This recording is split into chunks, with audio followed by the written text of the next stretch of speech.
નમસ્કાર. નિર્ભયતા, અભય, ડર, ડરની આગળ જીત છે. આપણને આ બધું ખબર છે. નિર્ભયતા, આ નિર્ભયતાનું શું અર્થ છે?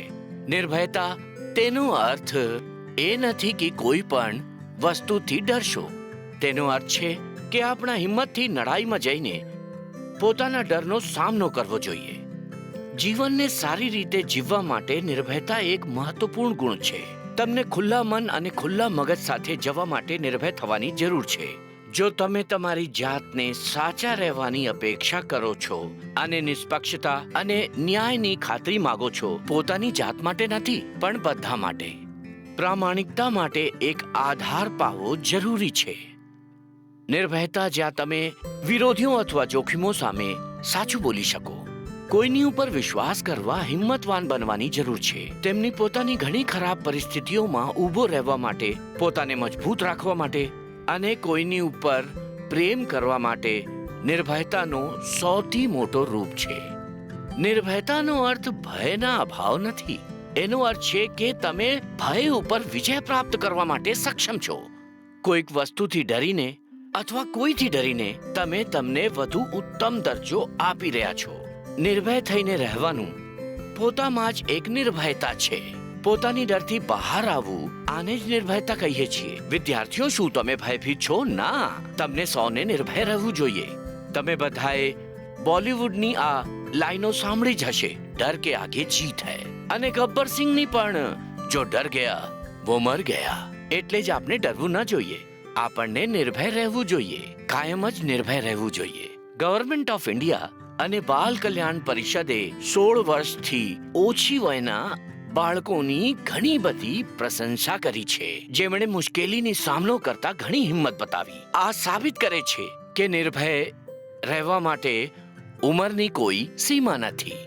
કોઈ પણ નિર્ભય હોઈ શકે છે. એક બાળક હોઈ શકે છે અને એક વયસ્ક વ્યક્તિ પણ. એટલા માટે બાળકોની નિર્ભયતા માટે અને નિર્ભયતાના વલણ માટે ભારત સરકાર તમને એવોર્ડ આપે છે.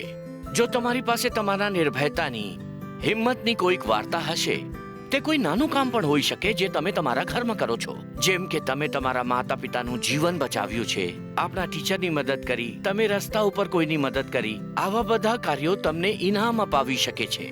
ભારત સરકાર દ્વારા 1957માં એક રાષ્ટ્રીય વીરતા પુરસ્કાર સ્થાપિત કરવામાં આવ્યું છે, જેમાં 16 વર્ષથી ઓછી ઉંમરના બાળકોની તેઓના નિર્ભયતા માટે પ્રશંસા કરવામાં આવે છે.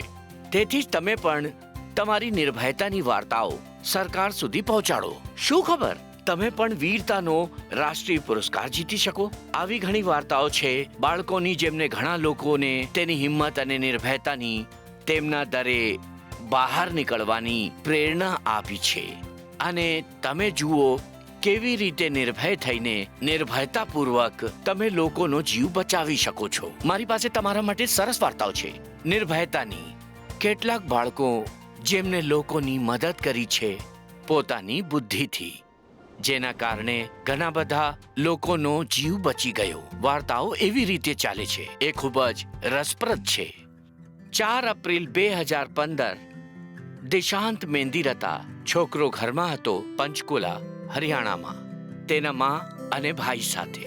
તેના બાપુજી કામ માટે નીકળ્યા હતા. ત્યારે એક અજાણ્યા દરવાજો ખટખટાવ્યો અને એના પિતા વિશે પૂછ્યું. બધાએ આદરથી એમને ઘરના અંદર બોલાવ્યો.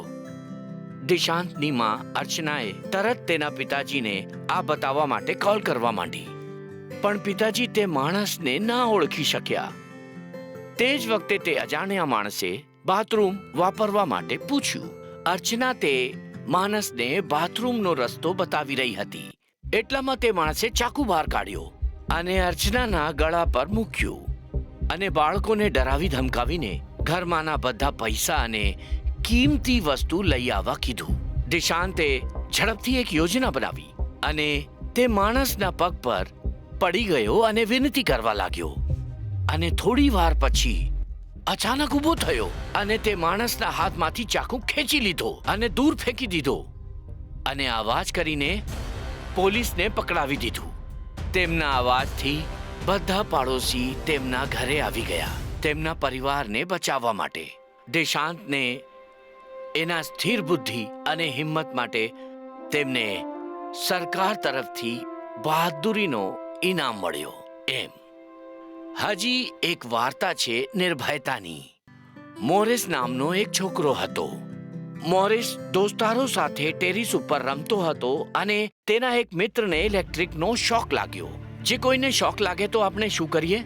ત્યાંથી ડરીને ભાગી જઈશું પોતાને બચાવવા માટે. પણ મોરિસે એક લાકડાની ચેર ઉપાડી અને તેના મિત્રને મારી અને તેને શોકથી છોડાવી દીધો અને એવી રીતે તેનો જીવ બચાવ્યો. તેના આ કાર્યથી, જે હતો હિંમતથી ભરેલો, નિર્ભયતાથી ભરેલો, તેના કારણે તેને રાષ્ટ્રીય બહાદુરીનો ઇનામ આપવામાં આવ્યો. આદિત્ય નામના 15 વર્ષના છોકરાએ પણ બહાદુરી માટે પુરસ્કાર પામ્યો છે, પોતાની બુદ્ધિમત્તા માટે. તે બસમાં 40 લોકો સાથે મુસાફરી કરી રહ્યો હતો. અચાનક બસમાં આગ લાગી ગઈ. તે તેની બુદ્ધિનો ઉપયોગ કરીને 40 લોકોનો જીવ બચાવ્યો. એના કારણે તેને સરકાર તરફથી બહાદુરી પુરસ્કાર આપવામાં આવ્યો. એવી રીતે નિર્ભયતા, હિંમત અને બહાદુરી સૌના જીવનમાં હોવી બહુ જરૂરી છે.